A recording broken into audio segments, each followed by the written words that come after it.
chaos has descended upon Empire State University. A massive energy vortex tears through the reality of a classroom right in the middle of a fight.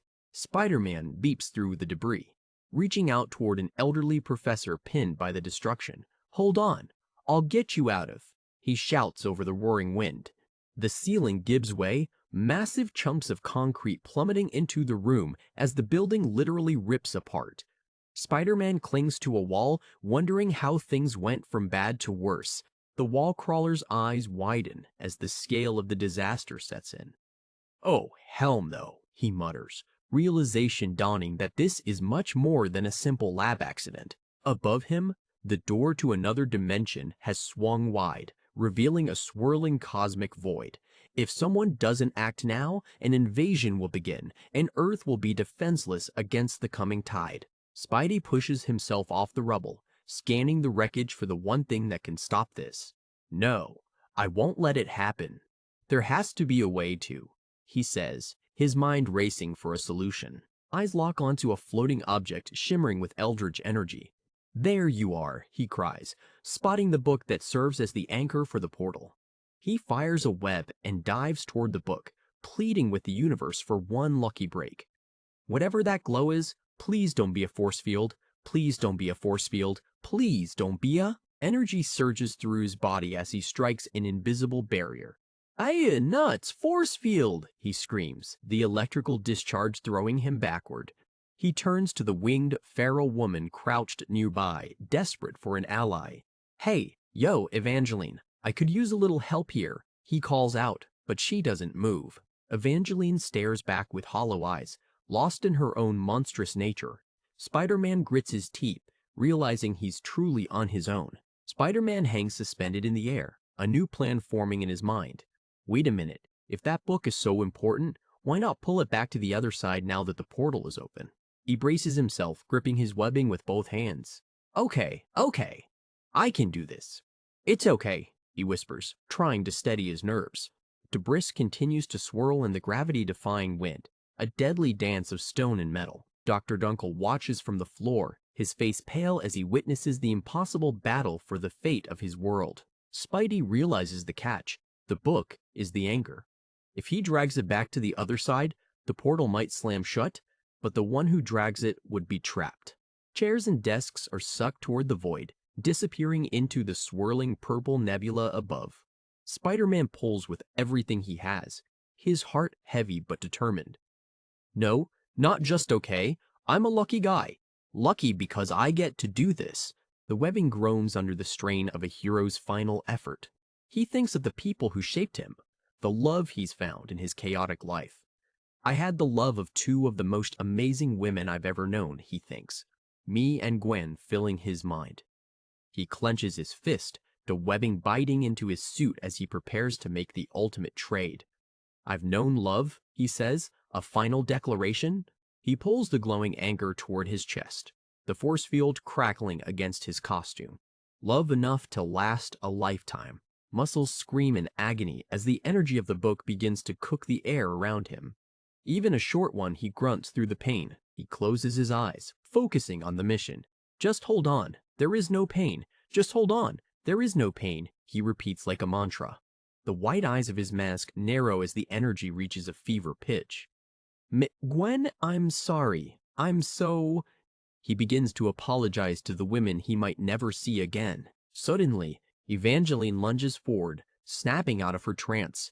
"No, no, no, no, not now, not."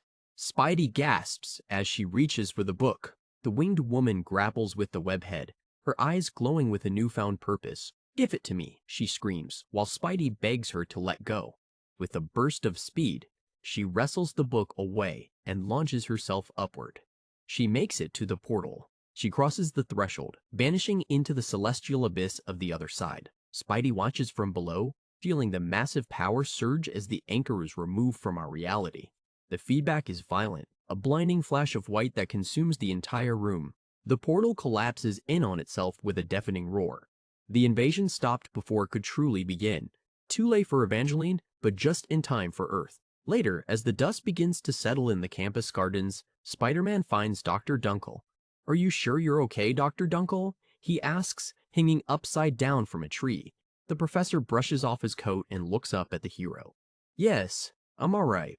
You would be better served looking after anyone else on campus who was hurt in all this. The professor offers his hand in a gesture of profound respect.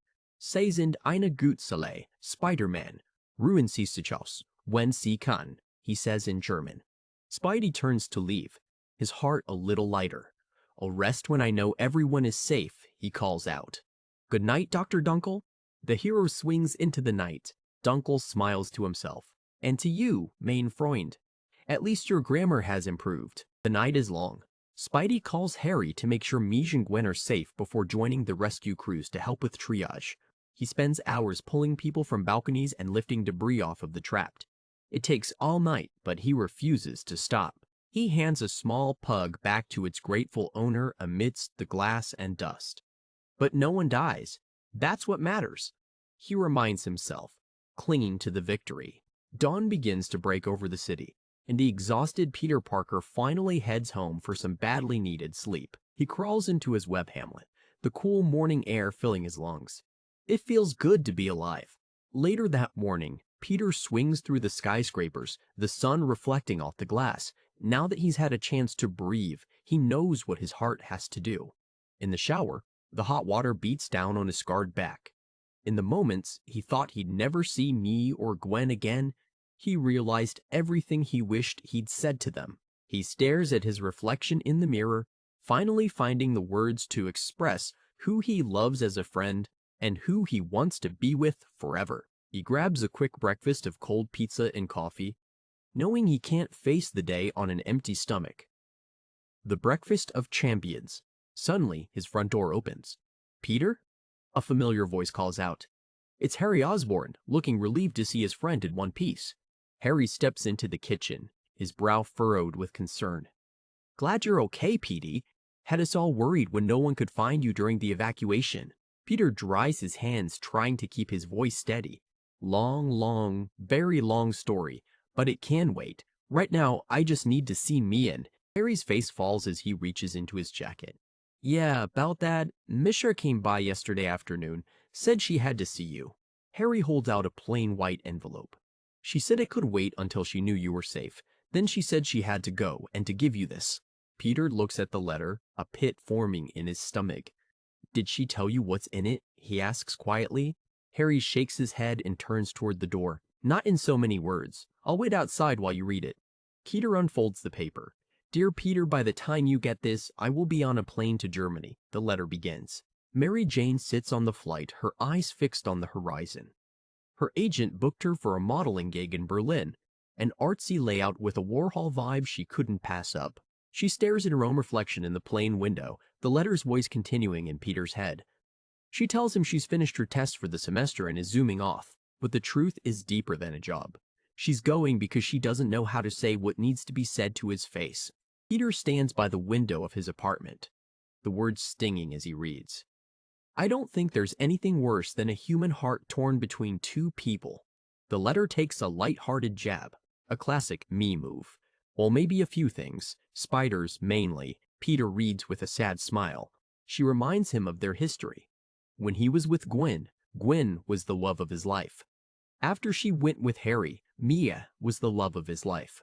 Peter's reflection split by the mask in his human face, a perfect metaphor for the duality Me sees. She loves him too much to let him keep being torn in two. Me walks through the airport terminal, a sea of strangers around her. She writes that she knows, deep down, that they are meant to be together. She stops as a man approaches her with a bouquet of purple flowers. But she's been certain of things before, and she's been wrong. She accepts the gift, her mind still back in New York with Peter. She's giving him a gift in return. The camera lingers on her face. The only gift I have to give. The gift of time, her letter concludes. The gig will take a few weeks, and then she plans to travel Europe, buying shoes in Paris and eating pasta in Sicily. She wants to see if he can forget her, and if she can forget him. She needs to know if their love can survive the distance. If they can forget each other, then they were never meant to be. Mij looks out the window as her car speeds away from the airport. She tells him not to try to find her. Don't break the gift I've worked so hard to give you. She pleads through the ink. The letter ends with a simple, heartbreaking farewell. Be well, sweetie. Love you. Peter grips the paper, the finality of it sinking in. Harry pokes his head back into the room. Hey, Pete? He asks softly, gauging his friend's reaction. Peter quickly stuffs the letter into his pocket. Yeah, I'm okay, he lies, his voice thick with emotion. Harry steps fully into the room. Gwen Stacy right behind him. Good, because I had a thought. The last time I remember us having actual fun was the beach thingy. Gwen smiles at Peter, a glimmer of warmth in her eyes. Anyway, Gwen and I got to talking and thought we'd go back tonight. You're welcome to come along. Peter looks down, the weight of the day in the letter pressing on him. Sure, he replies, a hollow word for a hollow feeling. The sun sets over the shoreline, casting long orange shadows across the sand.